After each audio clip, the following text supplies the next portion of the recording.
Hi guys, welcome to another edition of Brand X Reviews. In this one I'm going to be doing another episode of BXR Mailbag, which is where, as the title suggests, people can write in, email in, leave comments and stuff on the website and on the forums, just to ask questions about things that I tend to talk about, maybe go into a bit more depth. This one is kind of following on from a video that I did a few days ago when I did a review of the new Spectre trailer, which is the 24th James Bond film. And it's the fourth film of Daniel Craig's as James Bond. So I did a video of my review of the trailer for that, so you can see that at brandxreviews.com. But I had a question come in from one of our usual contributors, Paul Cage, who asked the following question. After viewing your latest vid, I had no idea Bond was your top franchise. In that case, please could you run me through the actors and what years they were in the role, with a general retrospective of each and why they left the role.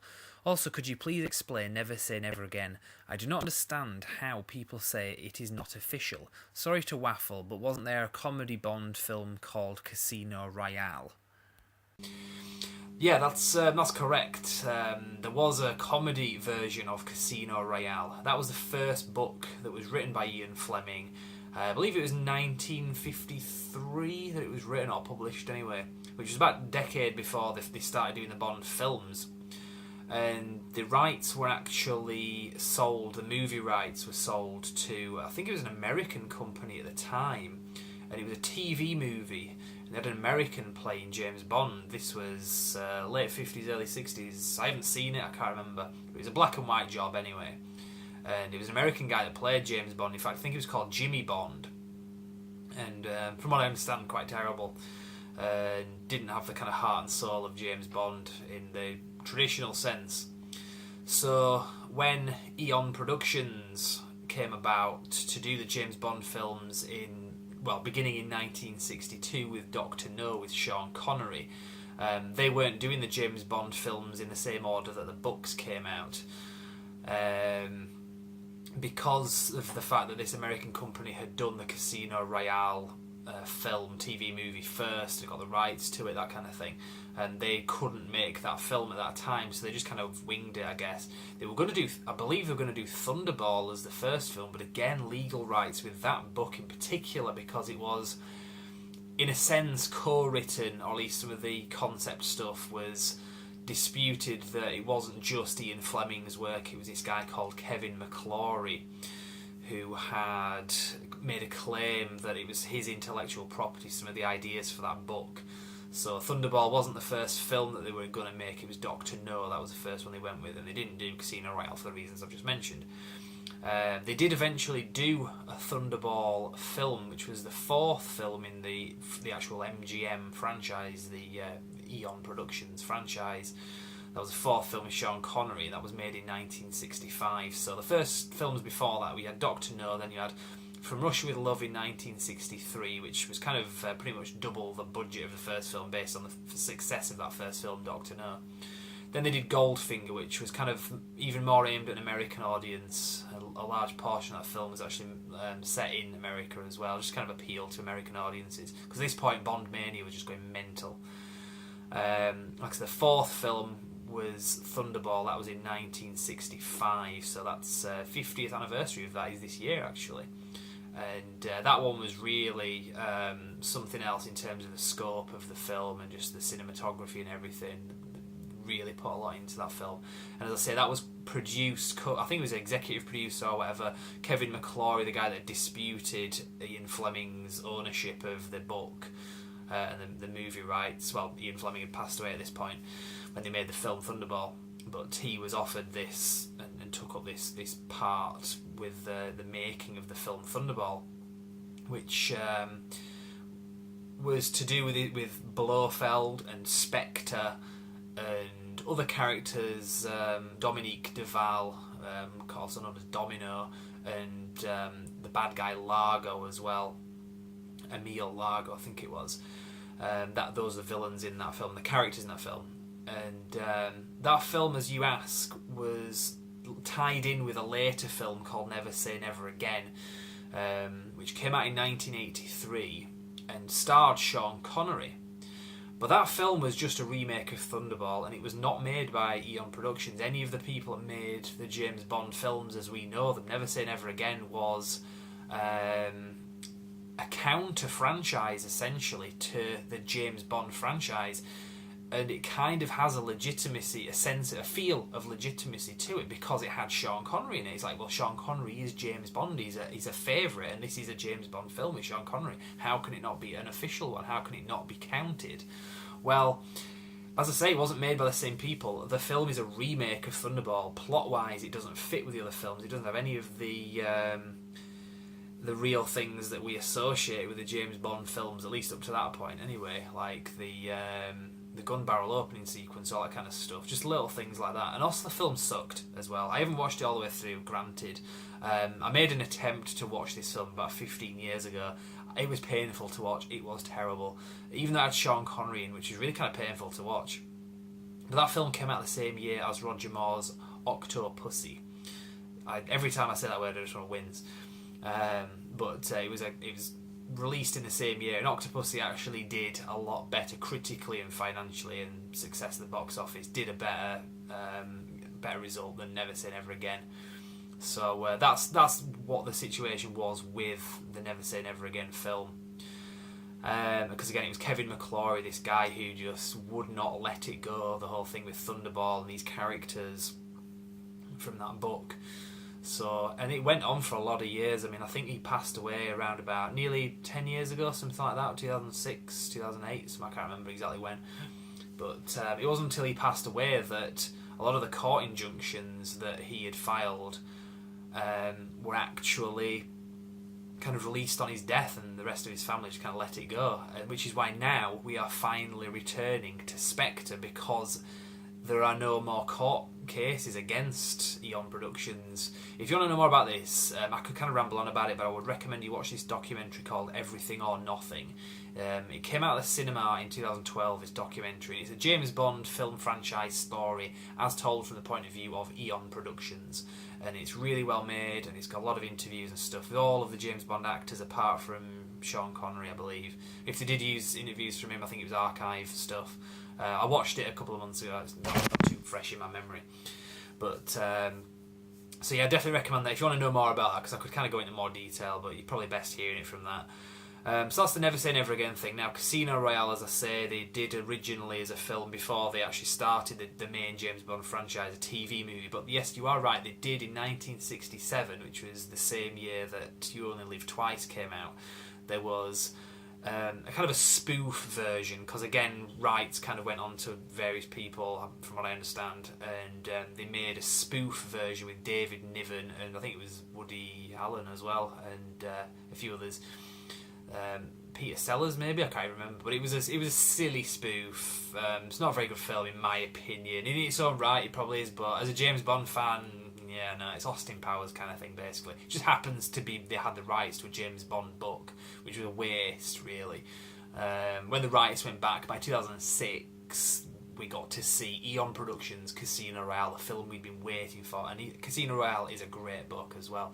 So when they made that film in 2006, Daniel Craig was awesome. Just everything came together with that one film. It's my favourite film, Casino Royale, without a doubt. My favourite film, not just James Bond, but of all of my films, it's my favourite. I'm not saying it's the best film ever made, I'm just saying it's my favourite. Just because, something like Chris Cornell's James Bond theme, he's one of my favourite singers. So many good things came together in that film.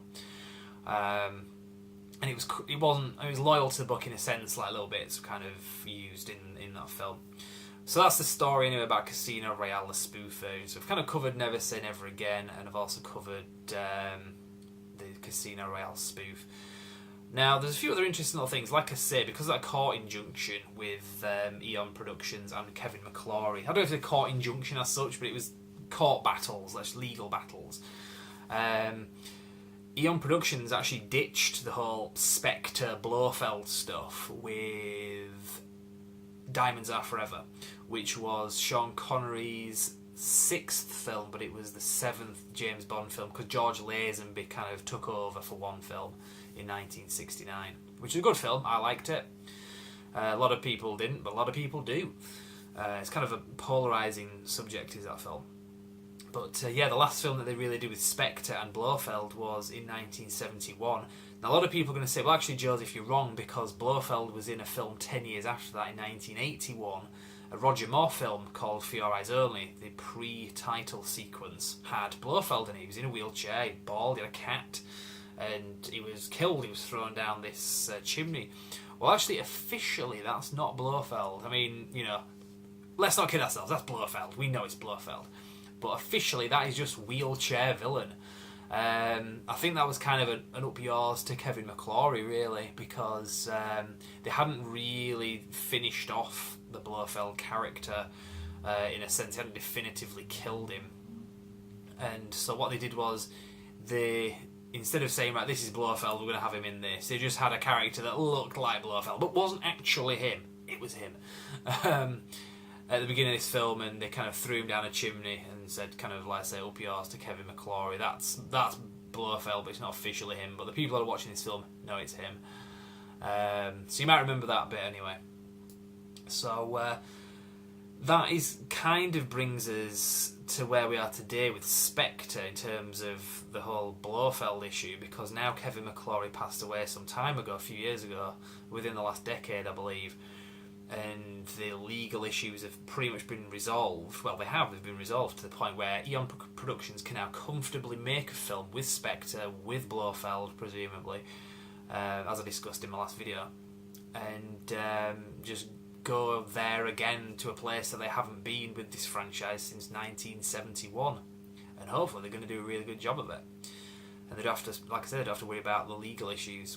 So that's where we are with that. You're also asking me to kind of talk about the actors and stuff. Again, it's covered in that Everything or Nothing documentary, which I believe is on YouTube, so I would recommend that. It's about an hour and a half long, I think. But I did actually watch it on YouTube, but I'm probably just going to buy the DVD because I think it was quite a worthy thing to actually own the hard copy of and to be able to watch it like legitimately. But either way, you can watch that documentary and find out the story about the actors. I mean, briefly, I'll just say Sean Connery played 6 films, if you don't count the Never Say Never Again crap film. There was Doctor No in 1962, next year From Russia with Love, 1963. Year after that we had Goldfinger, 1964. Then 2 years later, Thunderball. And then another 2 years later we had You Only Live Twice. And at that point Sean Connery was just, I know he had issues with the producers, falling out and stuff. He was tired of the media attention on him, and he just said, this is the last one. So the next film was 2 years later, and that was a George Lazenby one, which was On Her Majesty's Secret Service, and I love that film. It's one of my favourite James Bond films, and a lot of people will agree with me on that. A lot of people disagree as well. Like I say, it's a polarising issue. But George Lazenby wasn't a great actor, but he was good as James Bond. He physically carried the part, and he sold the part as James Bond, and he brought something his own to it as well, I guess. And when you judge him on his own merits, he was a model, he wasn't an actor. He did a good job, in my opinion. It's all subjective. Opinions of films are subjective, so, you know, definitively there's no right or wrong. But Sean Connery, anyway, 2 years after that came back. So he did his 6th film, that was the Diamonds Are Forever film. That was the last one with Spectre and Blofeld in it. I believe he donated his the money, his proceeds that he made for doing that film to charity. I seem to remember hearing that somewhere, so that was good of him to do that. But again, he said, never again, I'm not doing it again. But then he ended up doing the James Bond film that was the unofficial one about 12 years later, and hence the name Never Say Never Again.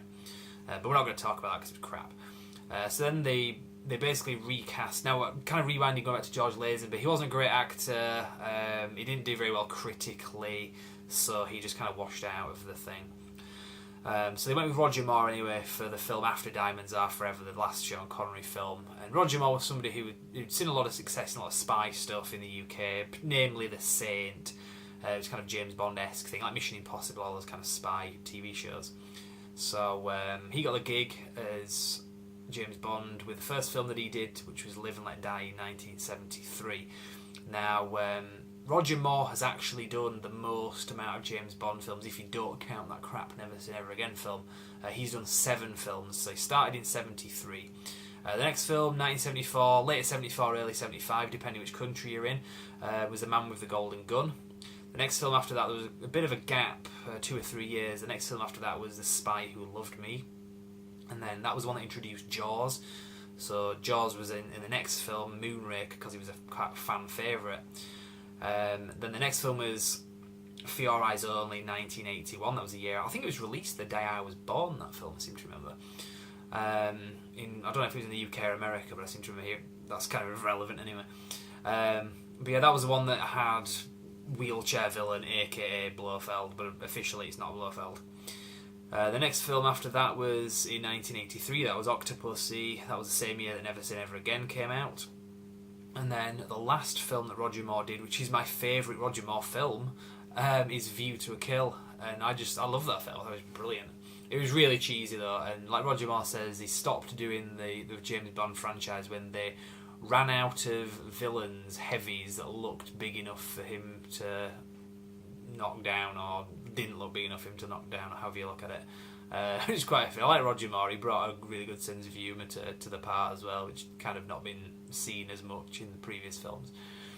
But yeah, he was getting old, and it was kind of embarrassing at this point seeing like a kind of geriatric James Bond, as good as he was, as good as Roger Moore was. So then they went with another actor. They were going to originally go with Pierce Brosnan, and he was signed up to do the James Bond films, but Timothy Dalton ended up being James Bond because Pierce Brosnan was at the time doing a TV series called Remington Steele, and even though he was down, that series had apparently been cancelled, but there's some contract clause. The studios decided to pull him back into that TV series, so he was no longer available for The Living Daylights in 1987. So Timothy Dalton got that one, and he did an adequate job. I like Timothy Dalton. And the next film that Timothy Dalton did, the last one, was License to Kill, which I really love that film. It was essentially an 80s American action film with James Bond in it. But I love 80s action films and I love James Bond, so what a mixture. And it had an awesome theme by Gladys Knight. I love that song. That's one of my favourite James Bond themes. But James Bond vanished for the next 6 years. We didn't see him again until 95. And by that point, Timothy Dalton's kind of era had pretty much passed.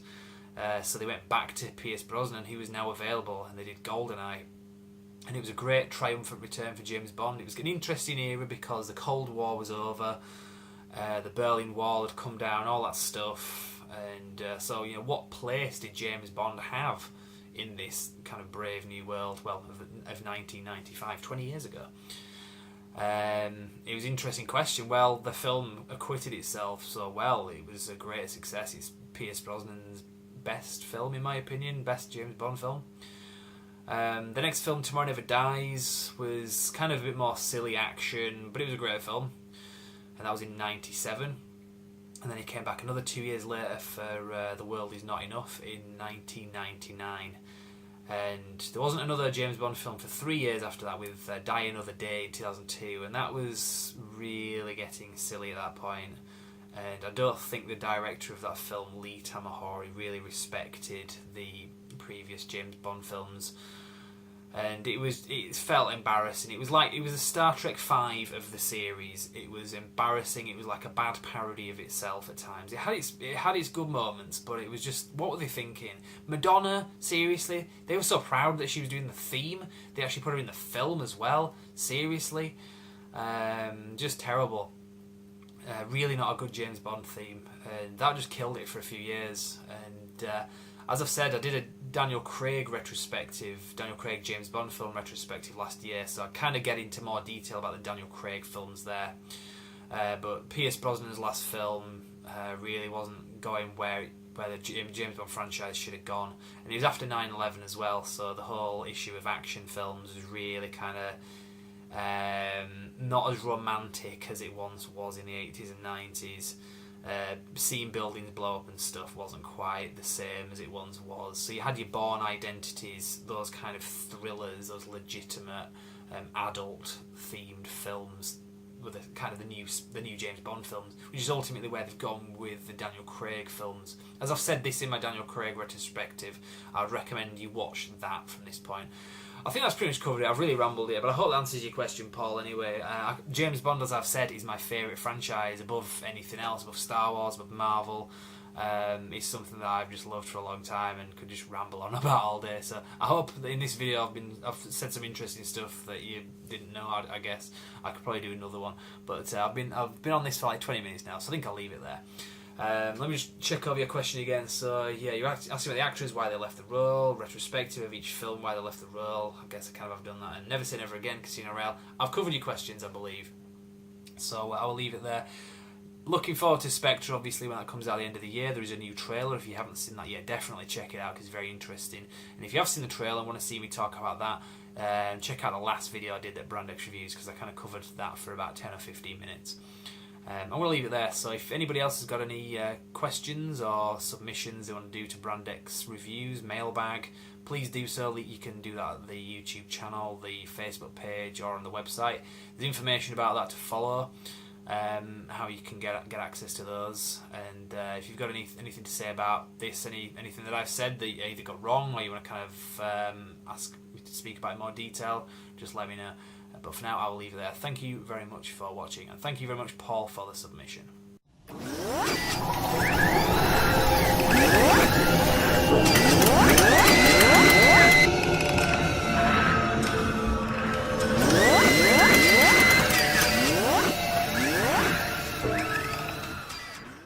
Hi guys, I hope you enjoyed the video. Just so you know, for more news, reviews and retrospectives, you can like our page on Facebook, simply called Brandex Reviews. But as well as that, you can also subscribe to us on YouTube via this video. You can also bookmark our website, which is brandexreviews.com, which is pretty much a central hub for everything that I've just mentioned. So check that out and we will see you next time. Thank you very much.